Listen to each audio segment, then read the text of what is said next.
একদম সরাসরি আপনি গৃহপালিত বিরোধী দল না বলে বেটার ভার্সন এরকম তো কিছু করে আপনারা সংসদে গেলেন, গিয়ে আপনারা মাইক্রোওয়েভ চাচ্ছেন।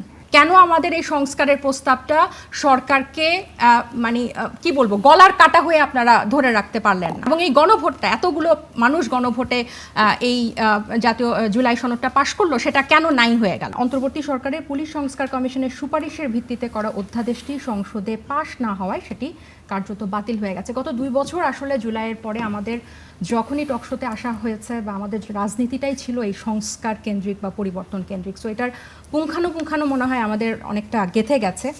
এবং এখানে কোনো ধরনের, এটা এত অবভিয়াস যে এই পুলিশ সংস্কার কমিশনটাকে আগের মতো রাখা হয়েছে, এখানে আসলে আমি ফার্দার কোনো ডিবেটেই যেতে চাই না, এটা এতটা অবভিয়াস। আরেকটা হচ্ছে যে ভাই যেটা বললো, আমার বাসায় যদি ক্রিমিনাল আসে তাহলে পুলিশ আমাকে রক্ষা করার জন্য গুলি, এত ড্রামাটিক, এত ফিল্মি আসলে আমি কিছু চাই না। আমি চাই যে আমার একটা জিনিস হারানো গেছে এবং আমি থানায় যাব এটা জিডি করার জন্য বা একটা সাহায্য চাওয়ার জন্য, আমার যাতে কোনো নেতাকে ফোন দিতে না হয়। এখন ঘরেই হবে বিয়ে বাড়ির পোলাও, যদি থাকে আকিজ এসেনশিয়াল সুগন্ধি চিনি গুঁড়া চাল। পুলিশ যাতে আমি সাধারণ মানুষ হিসেবে আমার কমপ্লেনটা নেয়, সো এটুকু হলেই আমি খুশি। সরকার এবং বিরোধী দলের যেটা আপনি বললেন, জামাতে আমির সাহেব যেটা বলছিলেন যে গরম বিরোধী দল হবে না, আমি সম্ভবত প্রথম অধিবেশনের সময় থেকেই বলা শুরু করেছি যে এই বিরোধী দল আসলেই মানে বিএনপির লাকি এরকম একটা বিরোধী দল পেয়ে, আসলেই তারা গরম বিরোধী দল না। যদি হতো না, মানে অ্যাটলিস্ট আজকে যেভাবে মাইক্রোওয়েভ আর ওয়াশিং মেশিন চাইলো, মানে এটা অ্যাটলিস্ট প্রকাশ্যে চাওয়ার মতো না, এটা ওনারা মানে জনগণ এগুলাতে মনক্ষুণ্ণ হয়, হ্যাঁ, যে আমরা তাদেরকে ভোট দিয়ে সংসদে পাঠালাম সরকারকে জবাবদিহিতার অধীনে রাখার জন্য, আর আপনারা সরকারের কাছে একবার গাড়ি চাচ্ছেন, একবার ওয়াশিং মেশিন আর আরেকটা কি জানি মাইক্রোওয়েভ চাচ্ছেন। সো এগুলো আসলে ভালো বার্তা দেয় না। আমি কখনো মনে করি না যে এই বিরোধী দল খুব একটা জোরালো ভূমিকা সংসদে রাখছে।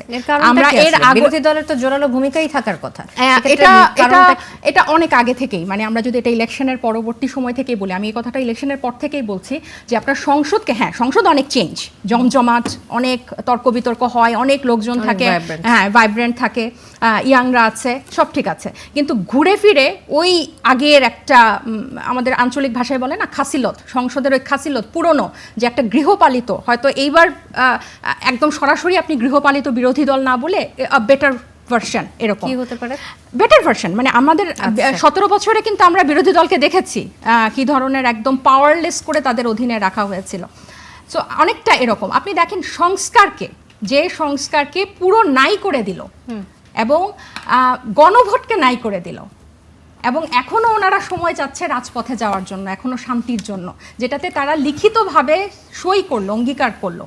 তো আমরা কিন্তু কথা বলতে দেখছি না সেভাবে জোরালোভাবে, এবং উল্টা এই মাইক্রোওয়েভ চাওয়াটা আমাদেরকে আরও মর্মাহত করছে যে আপনার এতগুলা প্রাণের পরে, আপনারা এত যুদ্ধের পরে, এত কথার পরে, এত আলোচনার পরে, এত জাতীয় ঐক্য কমিশনের মিটিং, এত কিছু করে আপনারা সংসদে গেলেন, গিয়ে আপনারা মাইক্রোওয়েভ চাচ্ছেন।